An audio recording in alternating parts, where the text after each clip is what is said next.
Assalamualaikum warahmatullahi wabarakatuh. Di sini saya atas nama Bayu Halpana Putri dari kelas 3A PGSD. Saya ingin menjelaskan materi mengenai metode pembelajaran. Metode pembelajaran yang saya ambil di sini yaitu metode ceramah.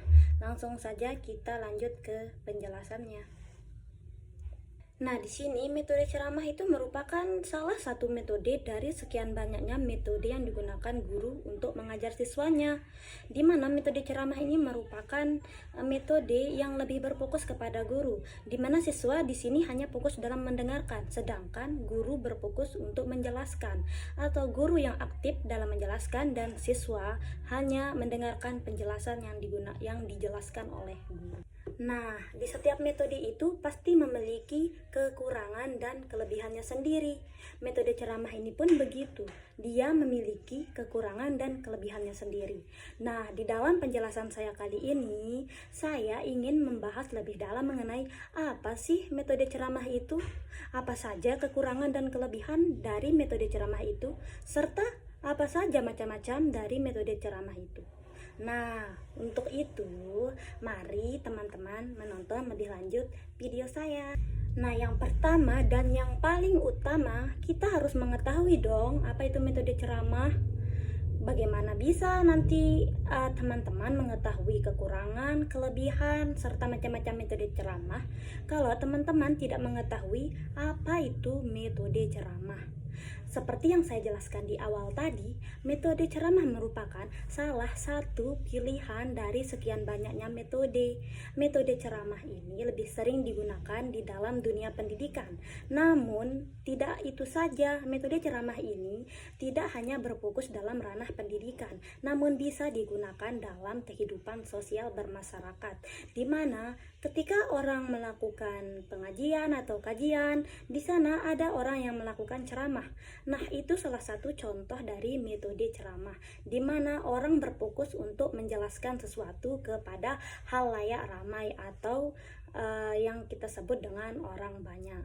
Jadi, metode ceramah tidak hanya berfokus dalam dunia pendidikan, namun juga bisa diterapkan di ranah lingkungan sosial. Jadi, metode ceramah itu merupakan metode di mana guru menjelaskan panjang lebar di depan siswanya atau di depan pendengarnya.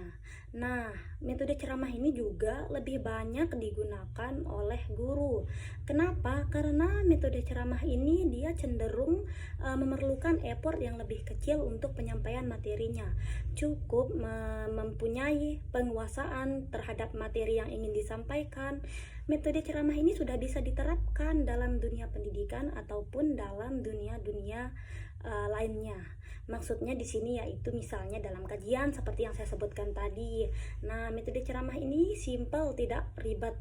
Tapi tentu saja dong materi atau penyampaian apa yang disampaikan itu harus sesuai dong dengan materinya.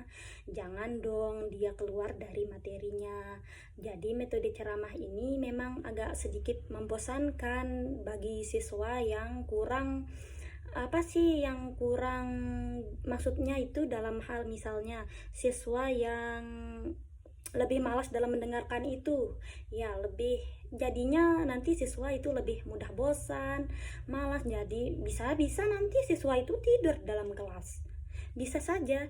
Namun karena metode ceramah ini simple, jadi ketika dalam keadaan yang mepet gitu, metode ceramah sangat mudah untuk diterapkan, tidak perlu memerlukan effort yang lebih banyak dari metode-metode lainnya. Nah, jadi di sini kita sebagai pendidik harus benar-benar memahami dong kemampuan peserta didik kita.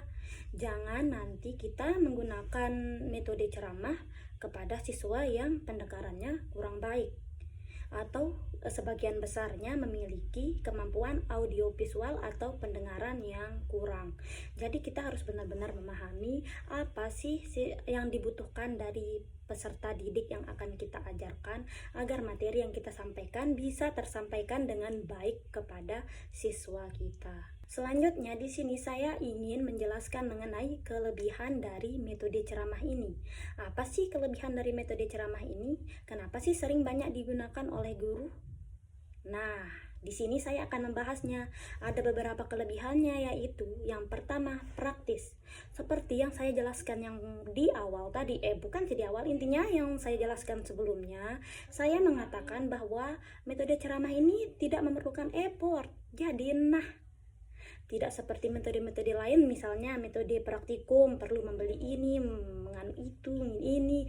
Jadi di sini tidak perlu. Ini sangat praktis. Kita hanya perlu menguasai materi itu saja. Nanti tinggal disampaikan kepada audiens atau pendengarnya. Nah, yang selanjutnya yaitu efisien.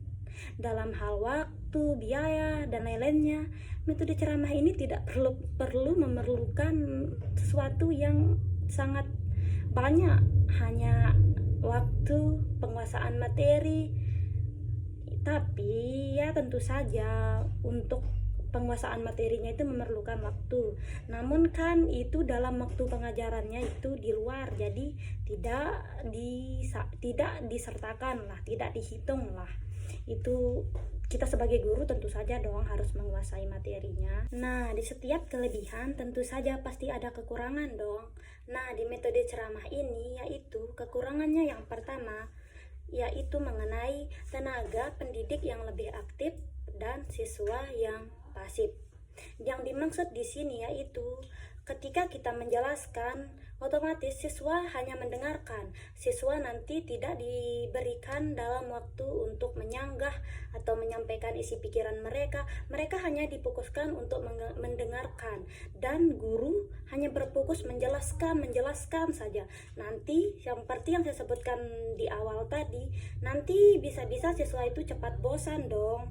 Karena hanya mendengarkan saja seperti bercerita, namun ceritanya itu menyangkut materi pembelajaran. Yang kedua, peserta didik dituntut untuk menjadi follower atau hanya mengikuti saja apa yang disampaikan oleh guru.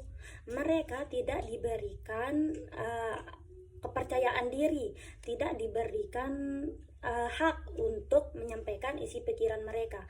Mereka hanya dituntut untuk mengikuti apa yang dijelaskan oleh guru itu saja.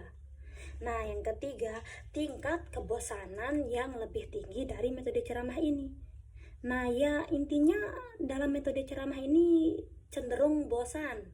Siswa lebih bosan dalam mendengarkan sesuatu ketimbang siswa melakukan atau langsung ikut serta dalam materi itu. Karena di sini siswa dituntut untuk mendengarkan apa yang dijelaskan guru. Tentu saja dong tidak jauh dari kata bosan, ngantuk. Bisa-bisa nanti siswa juga bicara sama temannya. Seperti itu. Dan yang keempat, di sini tidak mendorong peserta didik menjadi peserta atau siswa yang kreatif.